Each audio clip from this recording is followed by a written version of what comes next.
What's up, everybody? Welcome back to the Trash and Treasure YouTube channel. Today what we're going to work on is putting a new pigtail and junction box on my dump trailer.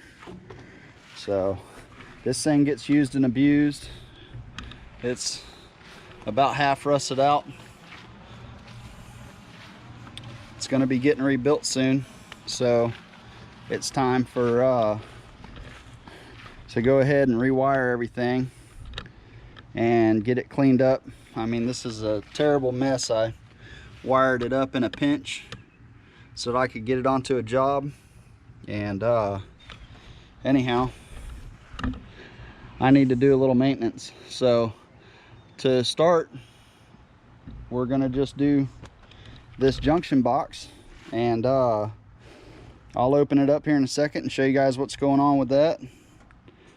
But hopefully we can get it all put in and get everything working so I can send it out again tomorrow. And once I make a little bit more money with it, then we're gonna take it to my cousin who's a welder, and we're gonna get him to replace some of the supports. Now this thing is structurally sound. Everything that is rusted out is literally cosmetic. You'll see that there's a weld line all the way through. So they took a steel pan and welded this steel pan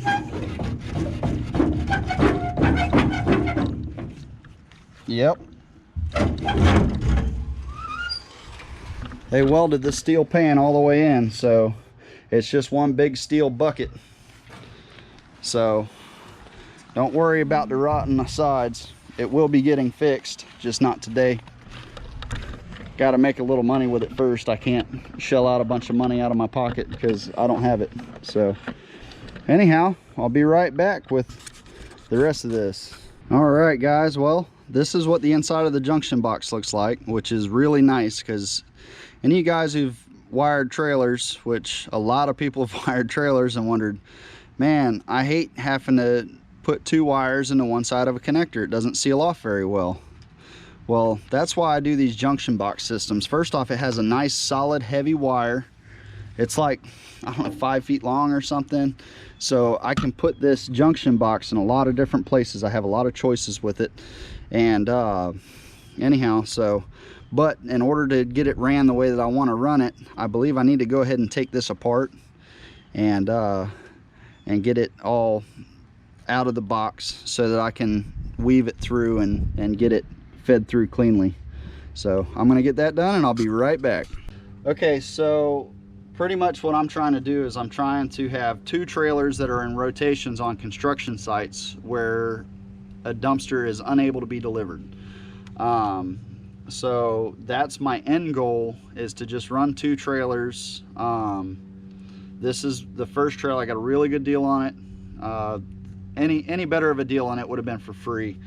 But so the bottom line is I want to go ahead and get this trailer as functional as possible for as little money as possible, and then when I get a new trailer, I can also go ahead and get this one repaired by my cousin. So that's kind of what I'm thinking. Doesn't always happen that way.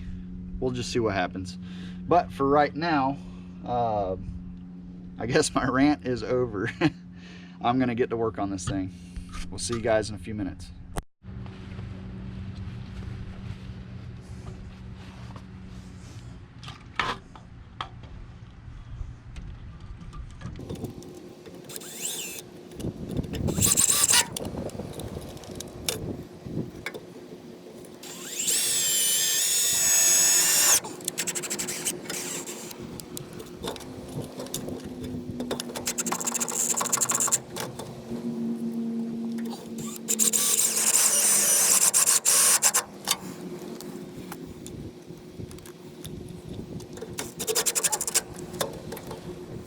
All right, it's all mounted.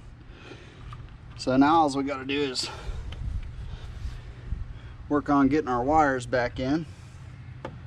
So I didn't really figure out a way that I really like this thing, so I guess I could have left the wires in to begin with, but it's just like any other project, you know, nothing goes exactly perfect.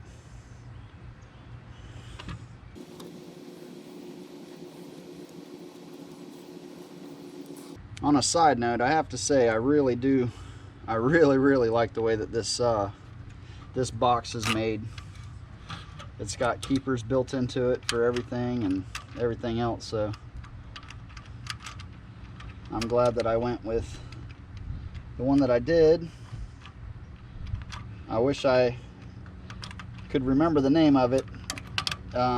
It is one of the cheaper ones on the site, but not the cheapest one on the site, if that makes any sense to you guys.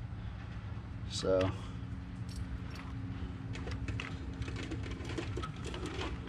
I guess I gotta take that off, one of them. I'll do the top one so it flops down.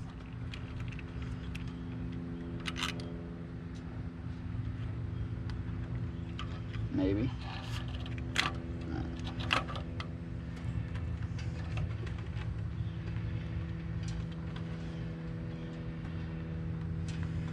Nope, I still have to flip it.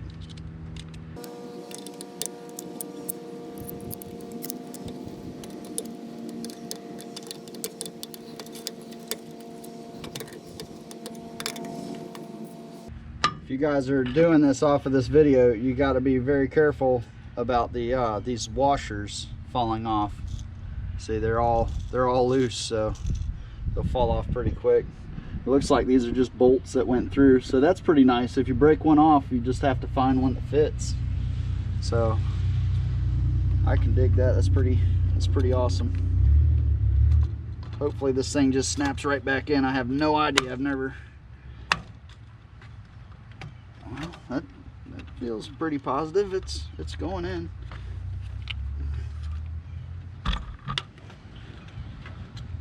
It didn't go on the bottom though, on this side.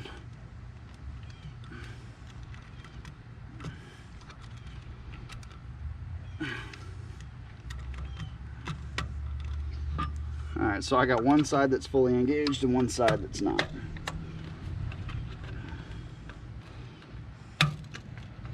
Let's see if we can figure out. Oh yeah, I see why. Okay. Remember those washers? Yep. See what happens? I suppose I could just take them off and put them back on. Maybe that's what I'll do. I'll just put them all back on later. I have the lid over on the bumper of my truck so that I don't lose little parts. Okay, so it looks like there is a tab because they want this thing to be directional. Well, I don't want it to be directional. So, bust out the trusty old pocket knife. No more tab. So now there should be no more holdups. Look at that, popped right in. Now the other side wants to be stingy. There we go. All right, we have full contact. Okay, so I'm gonna go ahead and stuff this guy in here and just start trying to figure out. I may want to start. I might have messed myself up by leaving this other screw in. I'm just gonna go ahead and take the whole clip out and I'll figure the rest out later. Too many options on this screwdriver, but it works well.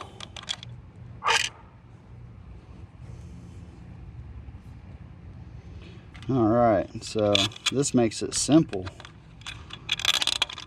super simple.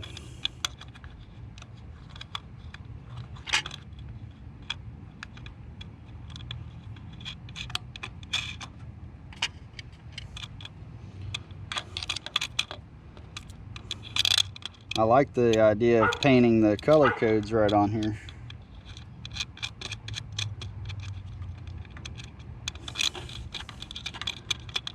My dog's over barking in the background, wanting to go inside. Hopefully my daughter will hear him and let him in.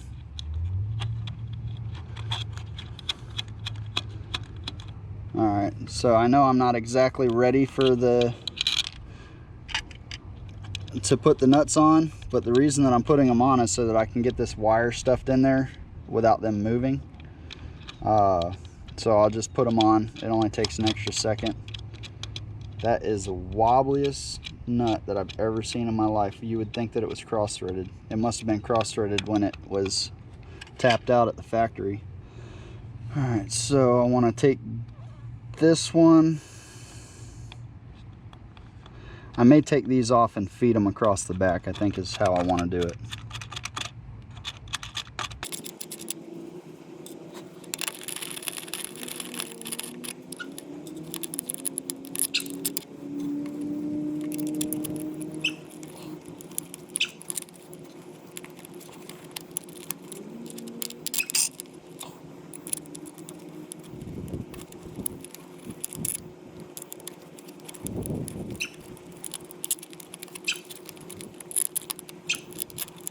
All right, there we go.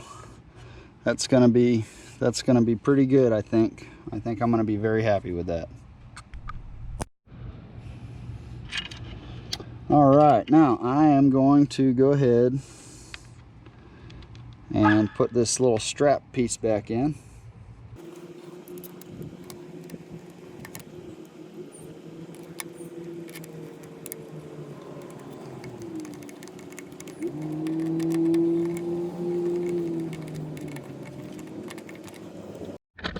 Alright guys, so how I figured out what I wanted to do for the length is I literally just hung this on here and figured out what the closest place that I could actually get it to was.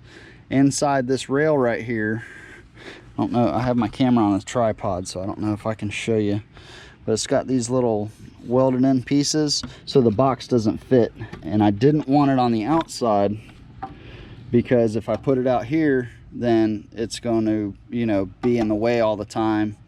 And when I drop these trailers off on job sites, there's no telling who's going to be throwing stuff into it. So it could be some guy that's really ticked off at his boss because, you know, he's like, hey, I want more money, whatever.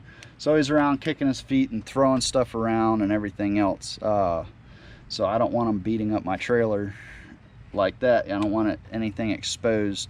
And not saying that somebody would do it intentionally, but people do stuff intentionally too. So anyhow, all right, we're gonna get back to doing some more wiring here in just a minute. Okay guys, so before I get into doing more wiring, I have to lift the trailer and put the safety on it because I have one wire I have to disconnect off the battery, which is the hot side. The reason I have to disconnect the hot side is because the whole trailer is grounded, and hooked up to my truck it's grounded as well. So we're gonna go ahead and lift this trailer because I have to disconnect the battery so that I don't create any arcs and damage my battery, because, well, that batteries are expensive. We don't want to do that. So here we go, going on up.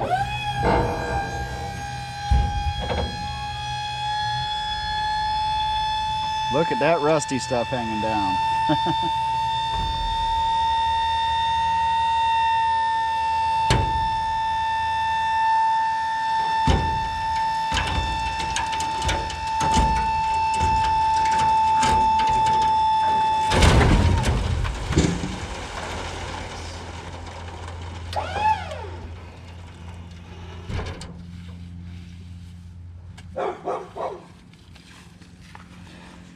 That's what happens when you don't close the door.